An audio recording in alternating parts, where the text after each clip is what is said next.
What do you get when you combine zombies, a secret underground lab, and Marilyn Manson's eerie soundtrack? A cult classic horror that deserves a better IMDb score. Let's dive deep into the twisted corridors of Resident Evil and uncover what makes this movie a must watch and why that 6.6 rating just doesn't cut it. So let's talk about the plot, the intense action, and that iconic soundtrack. But first, don't forget to hit that like button, subscribe, and ring the bell for more reviews like this. Spoilers ahead. The film begins with an introduction to the Umbrella Corporation, a disgusting, vast multinational company conducting various scientific experiments. The company operates a secret underground facility called the Hive, which is located beneath Raccoon City. Jesus, what a name. We then see a scientist stealing the T virus and deliberately releasing it within the hive.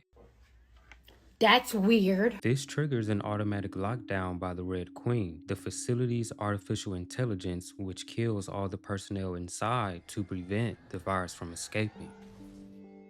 Pretty harsh but understandable reaction, I must say. We then go to a woman named Alice, played by the loving Milla Jovovich, awakening in a mansion located above the hive, with no memory of who she is or how she even got there. She finds herself alone and confused about her identity and her surroundings. As Alice explores the mansion, she finds clues about her connection to the facility. She notices a picture of herself with a man, insinuating that they're married. As a stranger grabs Alice from behind, some team of commandos arrive at the mansion and apprehend Alice and said stranger. Now how about we meet these rude people? This guy here is named the One, who's the leader. This no bullshit soldier is Rain. Blow me. And this is Kaplan. Stranger over here is revealed to be Matthew Anderson, who's also a cop, even though the team can't find a match for his credentials, and the rest don't matter too much. The commandos explain that Alice and her hubby, Spence Parks, are Umbrella security operatives stationed in the mansion to guard the entrance to the hive. He also says that their marriage is actually a fake cover story. Why can't I remember anything? A nerve gas was released into the house. Secondary effects are varied, but can include acute memory loss. The team then uses a secret entrance to descend into the underground facility to investigate the cause of the outbreak and with the intentions of shutting down the Red Queen.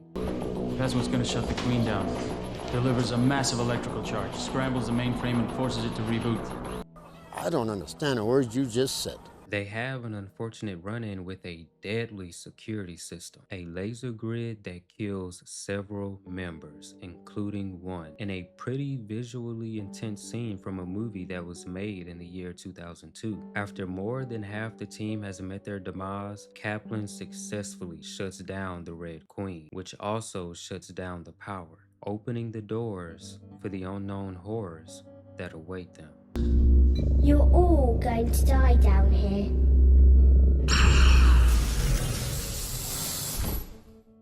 After a brief encounter with a hostile that surprisingly took multiple gunshots to the body, the team realizes the T-virus has reanimated the dead staff, turning them into flesh-craving monsters. The team engages in several intense encounters with these hostiles, and in the process, Rain gets bit. It is then revealed that Matt and his sister Lisa had intentions of exposing Umbrella as the sickos they are for conducting illegal research such as genetic and viral.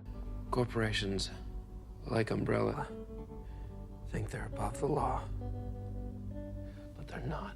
We also see through a flashback that Lisa was actually in contact with Alice, who was willing to help with the exposing as she grew tired of the terrible things that she had to witness. As Alice and Matt regroup with the others, bringing a horde with them of course, Rain and Kaplan tell them that if they don't make it out of the facility within the next hour, they'll be buried down there as the blast doors will be sealed forever. Understandably not wanting to be buried alive with a bunch of funky ass corpses, Alice comes to the conclusion that the Red Queen is really their only hope, thus turning that homicidal bitch back on. She reveals the nature of the T-virus as Rain has the realization. You mean shoot them in the head? The T-virus provides a massive jolt both to cellular growth and to those trace electrical impulses. It reanimates the body. Severing the top of the spinal column or massive trauma to the brain are the most effective methods. Going deeper, the survivors face numerous challenges as they battle through hordes of zombies and mutated creatures. In the process, Rain gets bit by zombified JD while Kaplan is also bit and gets separated from the group. They then make it to the labs where the research was being conducted, and Alice has a surreal moment with that lovely main theme playing in the background as her surroundings change.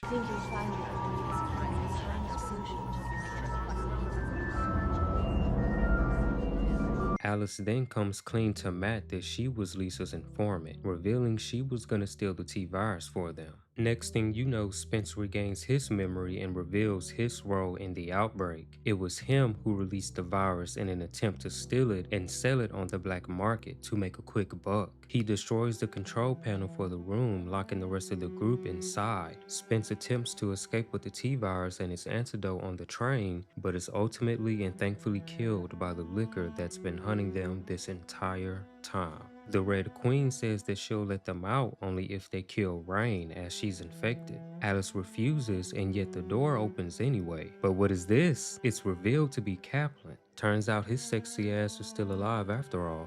Bitch wouldn't open the door, so I had to fry her. As if zombies weren't bad enough, the liquor, which is a grotesque, horrific monster created by the T-virus being injected into living tissue, becomes the primary threat in the film's climax. Alice and the remaining survivors race against time to escape the Hive before the facility is sealed permanently. In a nail-biting final battle, Alice takes on the liquor in a high-stakes fight aboard a speeding train. In the process, Kaplan is dragged out of the train by the liquor, Matt receives a few painful-looking scratches from the monster, and Rain unfortunately finally succumbs to her infection before being put down by Matt. Alice ultimately defeats the creature in a scene that highlights her strength and how resourceful she can be. Alice and Matt make it to the surface, but their relief is short-lived. Umbrella's cleanup crew captures them both, taking them into their custody. Matt begins mutating due to the scratches from the liquor, and we learn he's destined to become one of Umbrella's experimental weapons, setting the stage for the sequel. We're reopening the Hive. I want to know what went on down there. Stupid bitch doesn't even know. Alright, now let's get into the things that I enjoyed. First up, Alice's character. When we first meet her, she's a blank slate. Literally. But as the movie progresses, Alice actually transforms into a fully realized action hero. I love the slow buildup of her character, her internal struggle to regain her memories, and how she goes from being confused and weak to becoming the ultimate badass survivor. She's fierce, determined, and ultimately a perfect lead for this chaotic world. The character arc isn't anything super deep, but it's compelling enough to keep you invested in her journey. I'm missing you already.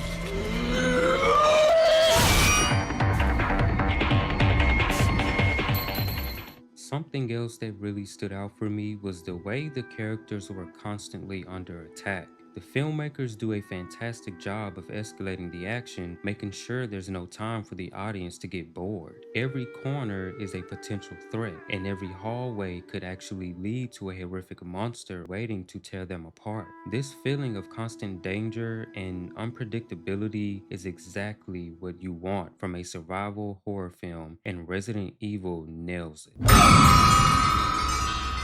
Jumpy? Now let's talk about the soundtrack. The heavy industrial rock vibe sets the tone for the entire movie. It's aggressive, chaotic, and it adds a layer of intensity to the scenes. It's a perfect match for the twisted world of the Umbrella Corporation and the monsters lurking around every corner. And my God, can we acknowledge the cinematography for a second? The visual style of this film is impressive, especially for its time. The muted color palette and the heavy use of shadows give everything a gritty and ominous feel. It's not just about the action. It's about setting a tone that constantly reminds you that this world is falling apart and it is not safe. The Hive itself looks like a technological nightmare, and that's exactly what it should look like. It's all about immersion, and the camera work here does that job excellently. And finally, the moment that really sticks with me, the ending. After everything has gone down, after Alice has fought grotesque monsters, a deadly virus, and her own lost memories, we're left with a shot of her standing in the middle of a destroyed city wielding a shotgun. The camera pans out, and that iconic theme kicks in.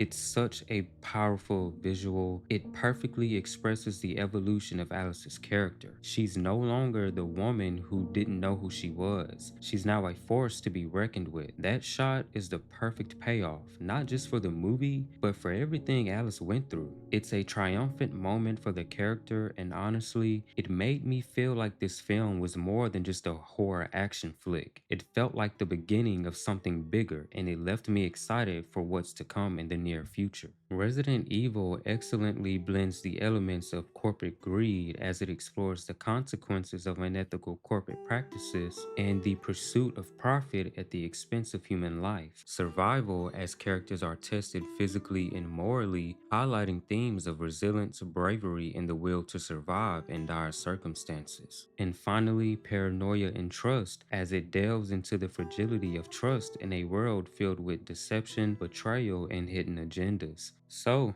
after it's all said and done, does Resident Evil actually deserve the hype it gets? Honestly, I would say yes. The movie is action-packed, visually stunning, and packs an emotional punch through Alice's journey. Sure, the plot can be just a tad bit confusing, but that's part of its charm. It's not just about the zombies or the monsters. It's about survival and Alice's fight to reclaim herself. And yes, I know it has a 6.6 rating on IMDb, but I honestly think that's unfair. This movie is a 10 out of 10 in my book. If you haven't seen it in a while, or if you've never seen it at all, I'd give it a shot. Trust me, it's worth it. But at the end of the day, that's just my opinion. What do you think of Resident Evil? Do you love it, or do you think that it actually deserves a lower score? Let me know in the comments below. And of course, don't forget to like this video, subscribe, and hit that notification bell so you never miss a new review on a bleak reality. Thanks for watching, and I'll catch you guys in the next one.